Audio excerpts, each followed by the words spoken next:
We are discussing answers for LeetCode Biweekly Contest 127. Jump to specific questions using the timestamps in the problem description. If you enjoy these contest live streams, please check out the rest of my channel if you enjoy LeetCode contents. Like and subscribe to stay up to date on new videos. So question 1 is an easier version of question 3. But let's do question 1 in its default form first. You're given an array nums of non-negative integers and an integer k. An array is called special if the bitwise OR of all its elements is at least k.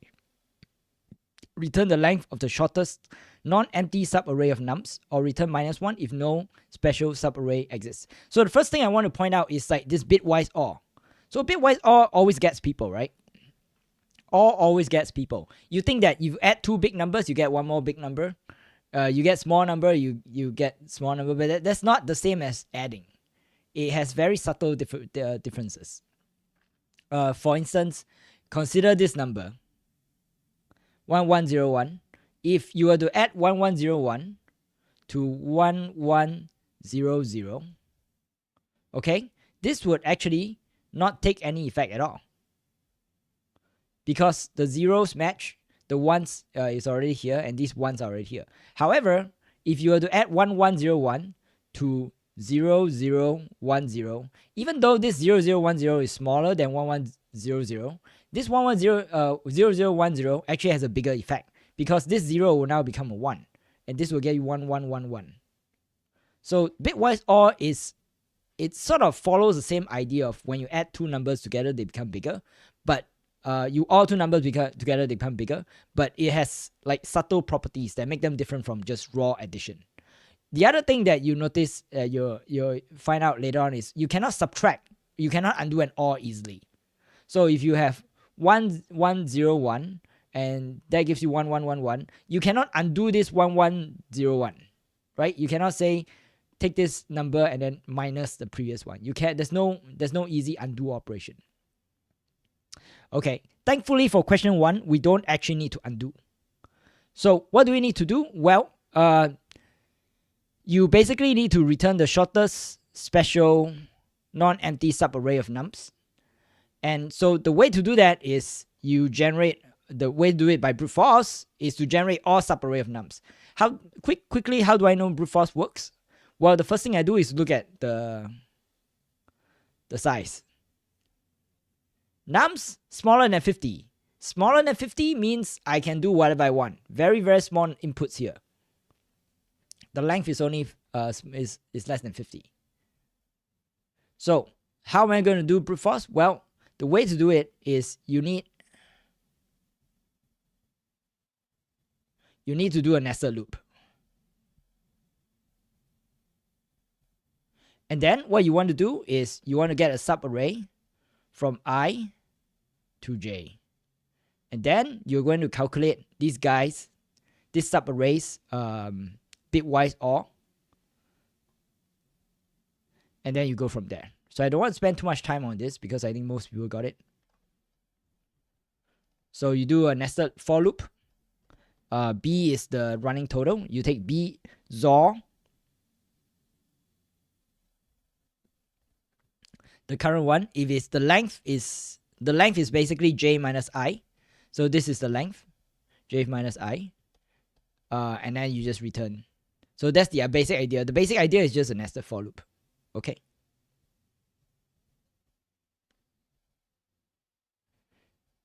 Bro, I got stuck there, only I don't know how to cancel it. Yeah, so for question 1, you actually don't have to do anything clever. So question 1 is like the sort of stupid way of doing things. Question 3, you'll need to know how to cancel. I'll show you in a minute. Question 2, minimum levels to gain more points. So this is a long description, right? This is such a long description. But what it basically boils down to is the following. You're given an array. Okay, 1010. This is, like the score array. You want to know, so the first person, Daniel, can eat up a certain number of things in the array, starting from the left.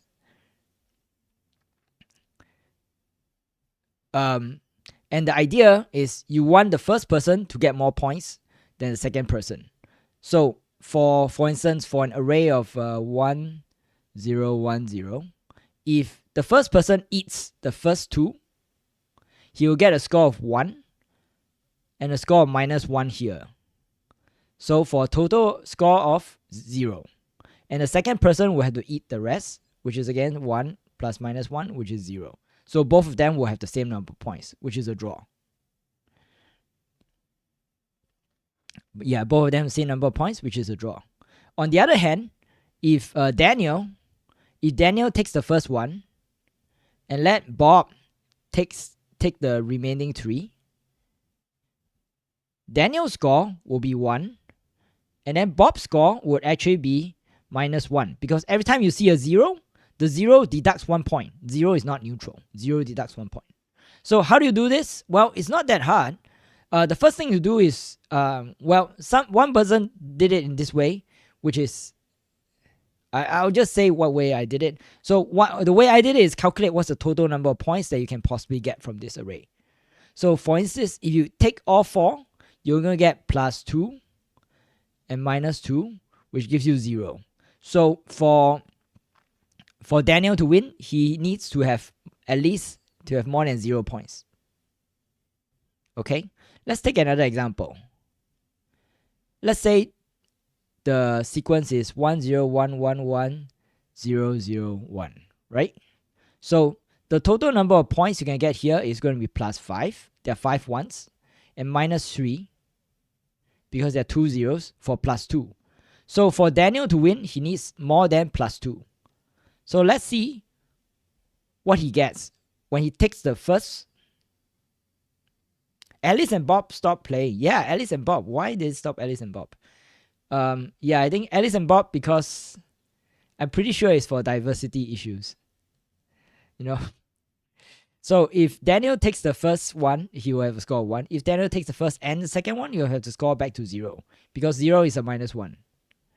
So this one will bring him back to 1. It's still not big enough. So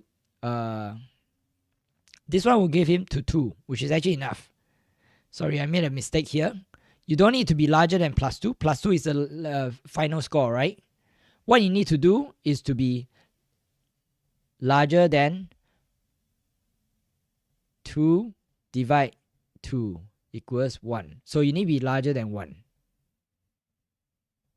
You need to be larger than 1 in order to win.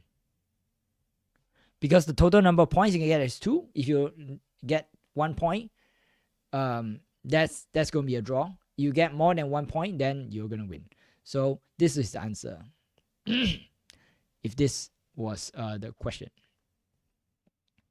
So how does that look like in code? Basically, what you do is, you start from, you count how many ones there are. Total is equals to, ones minus the number of zeros. And then you divide by 2 to find out what's the score you need to win. Okay, and then if score is larger than win, then do this. And do a for loop that just keeps track of your score. And then the moment score is larger than win, you can return the array index. Otherwise, return -1. So this is fairly straightforward also. Let me just check the chat to see if there are any questions. Okay, let's go to question 3.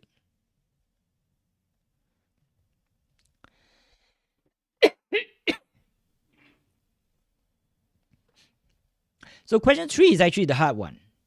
It's the first hard one. And hang on to your hats for question 4, because I think that's the most interesting one. So question 3 is the same as question 1, except that you cannot use a brute force. Why? Because you scroll down, you look at constraints. The size of the inputs is 2 to the power of 10 times 10 to the power of 5. So this means no O(n) square. If you have O(n) square, this number is too big and you'll die, right? So no O(n) square because this number is too big. What must you do instead? Well, a lot of people have correctly pointed out the way to do it is using what you call that? Is using a sliding window, right? So a standard sliding window. Let's say just give you 1, 2, 3, 4, 5, 1, whatever, right? Let's just add more different numbers here. Okay, so standard sliding window. We know what a sliding window is. You have a left pointer, and then you have a right pointer. And what you do is, for each time, you just advance. For each left pointer, you advance the right pointer until you find the number that you need. Okay? So, the thing here is as follows.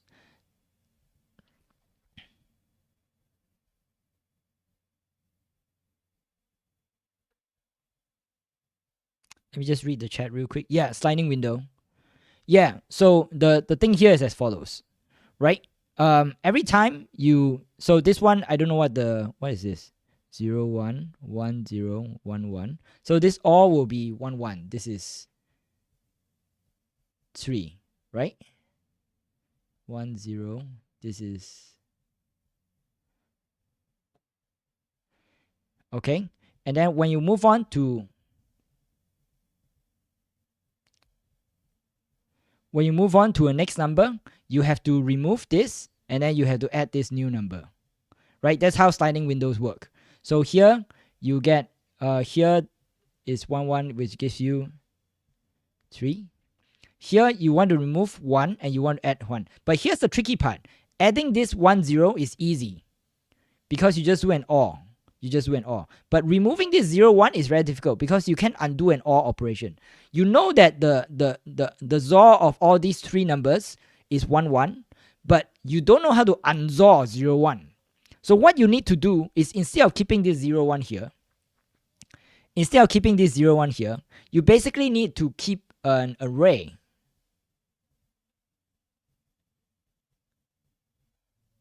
You have to keep an array. Right? You have to keep an array of how many times a number has occurred. So for instance, let me just explain this carefully, because I know some of you got it already, but some of you haven't got it yet. So I know Red Finance, you got it, which is very well done, by the way. I think that's fantastic. So you have 0, 1, 1, 0, and 1, 1, right? These are the first three numbers. So your window would have to be 2, 2. So there are 2 1s in the ones column. You guys see this? 2 1s in the ones column. And then there are 2 1s in the twos column. Sorry, in the tens column. Right? So your window is 2, 2. So 2, 2, well, you have to use that to calculate like 3. Actually, the slightly easier way is just compare that against k. K equals to 2. K is equals to 1, 0. So you just need to compare these two.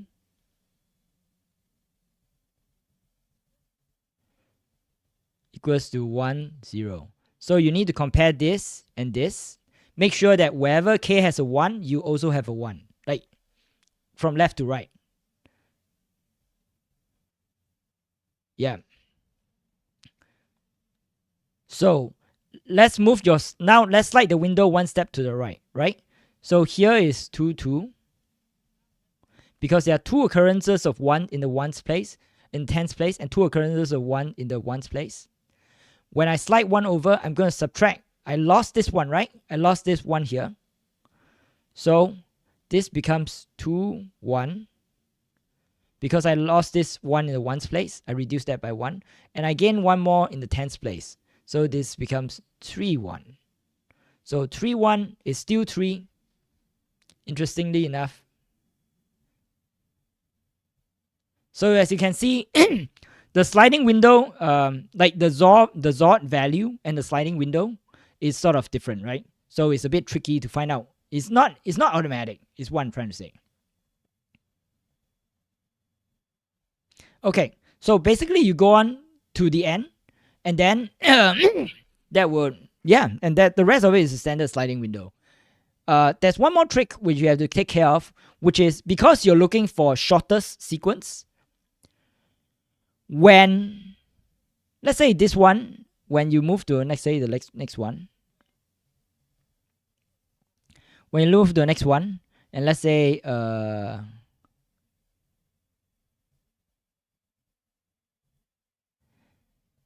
this is 0, right? Or for whatever reason this is 0, right? If this is not big enough, you never move your right pointer to the right. In standard sliding window, you'll do that. But in this sliding window, you cannot. Once you can only move the left pointer. If the right pointer doesn't advance, then you have to advance the left pointer. Only the left pointer can advance. Yeah. So this means that if you found something, the answer that's of length 3, then you will never test for length 4. You will only test for length 2. I hope that makes sense.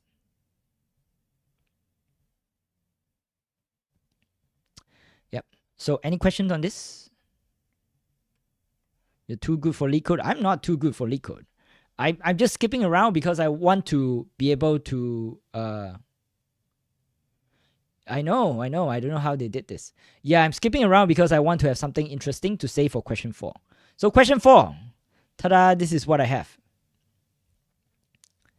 So question 4 looks like this. So question 4 is find the sum of subsequent powers. You're given an integer array nums of length n and a positive integer k. So the power of a subsequence is defined as the minimum absolute difference between any two elements in the sequence. So yeah, return the sum of powers of all nums that have length equals to k. So basically what you need to do is you want to find the minimum. Yeah, let me find a cleaner version.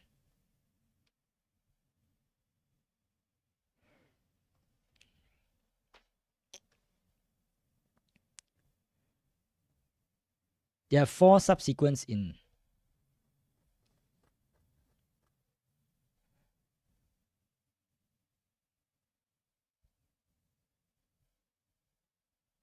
Yeah.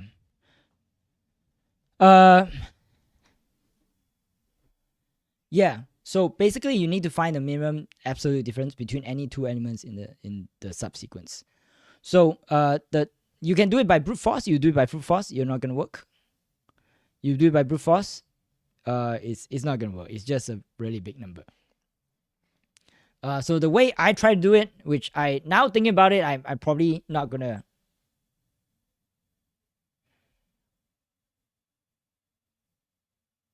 Oh, sorry. Sorry. Thanks in advance. Yeah. No need thank you. Well, thank you, because I'm on the wrong screen.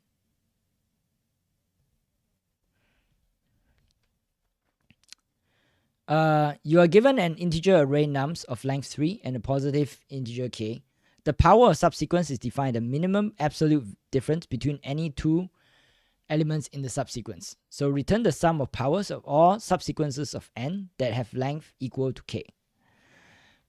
So basically the nums look like this, and then the sum of powers is this. Okay, so if you want to do it by brute force, you want to recalculate the length equals to k each time, it's going to be a pain. So instead, what I did was, and I did manage to get it to work, but it's like a pseudo dynamic programming solution. So imagine, for instance, you have 1, 2, 3, 4. Let's say 1, 2, 3, 4, 5, right?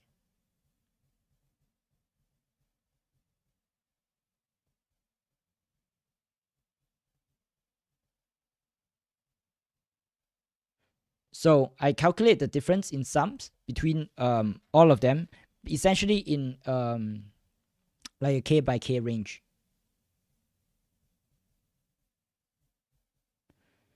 So 2 minus 2, sorry, 2 minus 1, which is 1. And this will be 1. So these things are always mirror of each other. And then 3 minus 1 will be 2.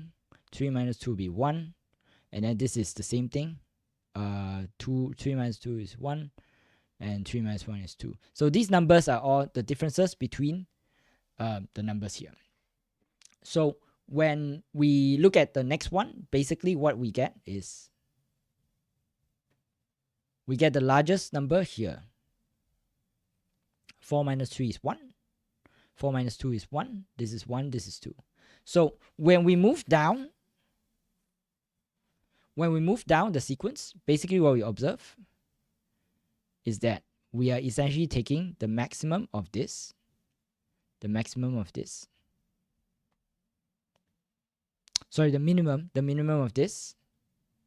and then the minimum of this.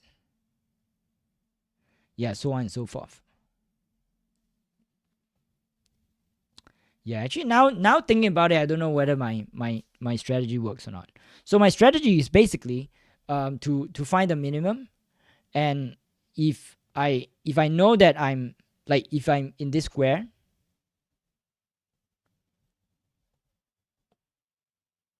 I know that I appear in two. How do I say? If I know I appeared in two different ones of these. Yeah. So that's, yeah. So essentially what happens is, so there's a few heuristics you can use. One is each time you only have to calculate this. You don't have to you have to calculate like this L shape. And this L shape is basically this one side of the L, because this side of the L is equivalent. So you start by calculating the minimum for here. And then you add this one over here. And then you add this one over here, and so on and so forth. I hope that makes sense. So what I'm saying is that each time you don't have to recalculate the k by k minimum. All you have to calculate is this new thing here. Find what its minimum is, compare it to this, and then you check whether this is smaller than the one before. So essentially what happens is, yeah. So essentially what happens is for 1 and 2, there's none, because 1 and 2 is too small. For 3, the minimum is the whole thing here, which is 1. For 4, the minimum is the minimum of 3 plus this guy. So this guy is 1. And then the 5 is the minimum of, essentially the minimum of 4 plus the minimum of itself, which I think this is also like 1. Yeah. So the only thing is, in this example, k is equal to 3, so you only look back once. But k can be very large. So if k is very large, then you need a dynamic programming that will allow you to look back essentially multiple steps. Yeah. I don't know if that will actually work, but this is where I got so far, and I think this is a viable strategy.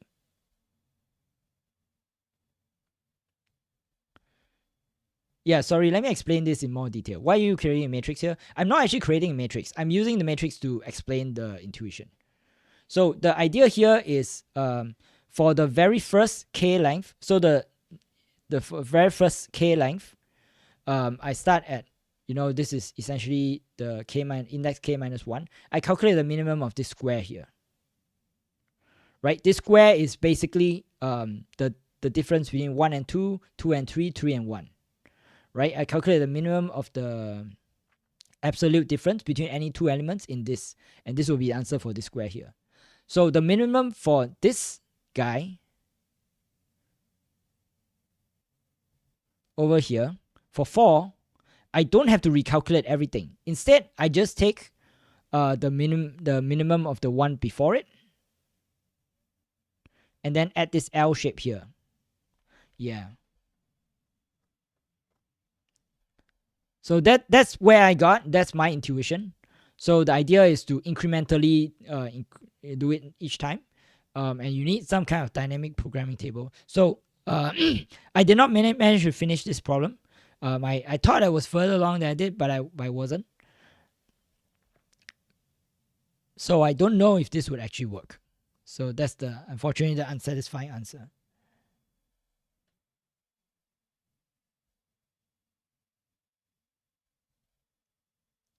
Yeah, but now thinking about it, the minimum of this can be here.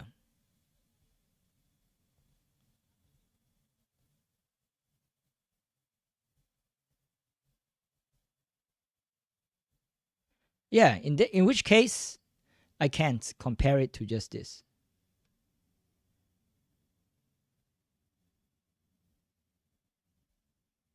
Oh, actually, no. I think you have to take the minimum of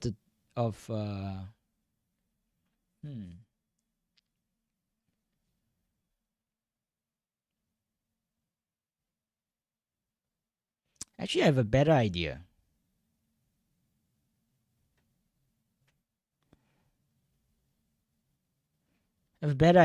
Maybe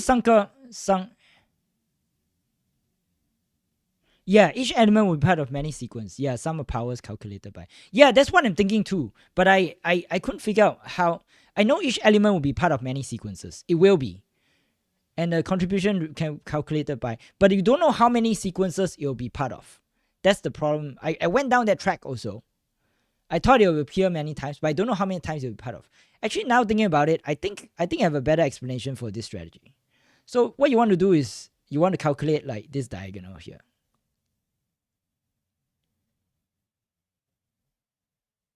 At least my plan is to calculate this diagonal here.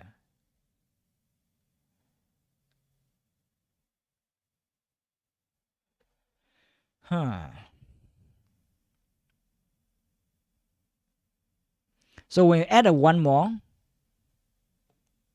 yeah, I don't know. I have to think about it a little bit. Yeah, I have to think about it a little bit. But I think we're all on the same sort of general strategy, which is when you add a new thing, you have to do it increment. When you move the like range one step to the right, you do this incrementally.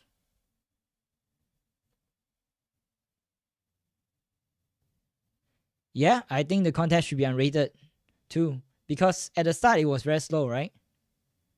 It's okay. Honestly, I think I'm not super concerned about rating.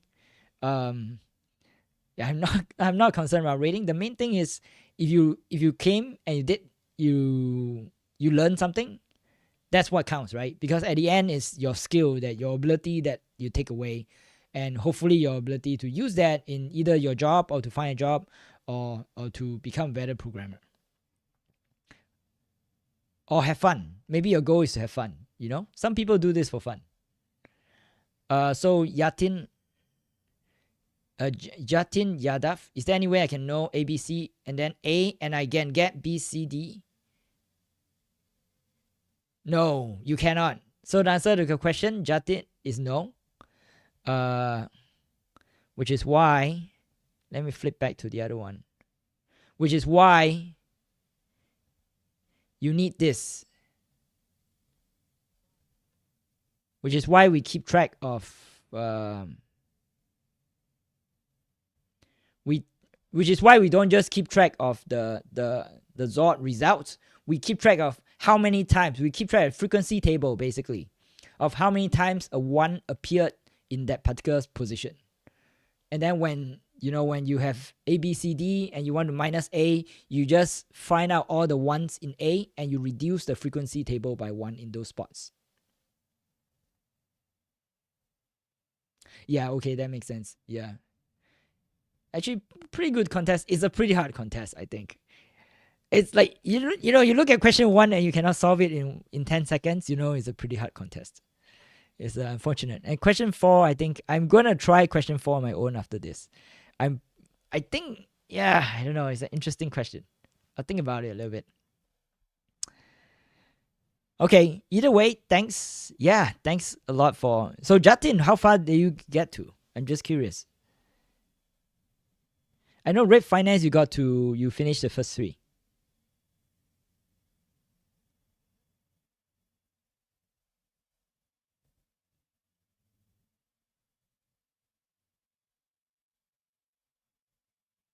Okay. Well, yeah, 1, 2. Oh, nice. Yeah, at the end of the day, if if you have fun and you learn something, I think that's the most important thing. The rating is like, it's a glory number. And I look at those people who win, they do it in like 10 minutes. Jyotish, you only wrote one. That's fine. That's fine. Look, the thing is, the real programming that you do in like real life in a job, it's not going to be things like question 3 and 4, right? It's mostly going to be questions like 1 and 2. So if you're very confident that you can do things like 1 and 2, and if you're in a position where if somebody explained their 3 and 4 solution to you, you can understand, that's good enough. In real life, you will have to solve problems of the same level of complexity as this 3 and 4, but you don't have 1.5 hours. You have like days and weeks to solve it. You have like 3 or 4 people talking through it with you. So you know, it's not a vanity contest. Yeah, but good job. Yeah, good job. Nice use of. I can't do inverse OR. Yeah. It's something that you have to realize you cannot do inverse OR. OR is only 10 contests ago I was solving one question. Yeah, so my first contest was also only one question, and I've been programming for a very long time. So when I went to one contest, I only solved one question. I was shocked, but it's okay. It's okay. It's not too bad. I think I'm gonna do a contest next time where I don't have to go on stream, and I want to see how far I can go without having to talk to people on stream. But we'll see how it goes. Yeah. Well, anyway, thanks a lot for coming. I appreciate all of you, and I think I don't know why you're doing LeetCode. I suspect many of you are actually college students trying to get a job or become better programmers. I think this is definitely good practice, and you're definitely on the right path. So yeah, I'm glad that people are coming out here to hang out. Nice 100. Yeah. All right. Thanks, guys. If you haven't subscribed yet, make sure to do that, and catch you next week with more LeetCode contests.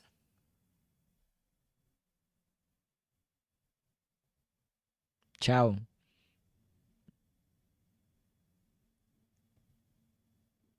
Yeah. These are trying times to get a job. Bye. Bye, folks.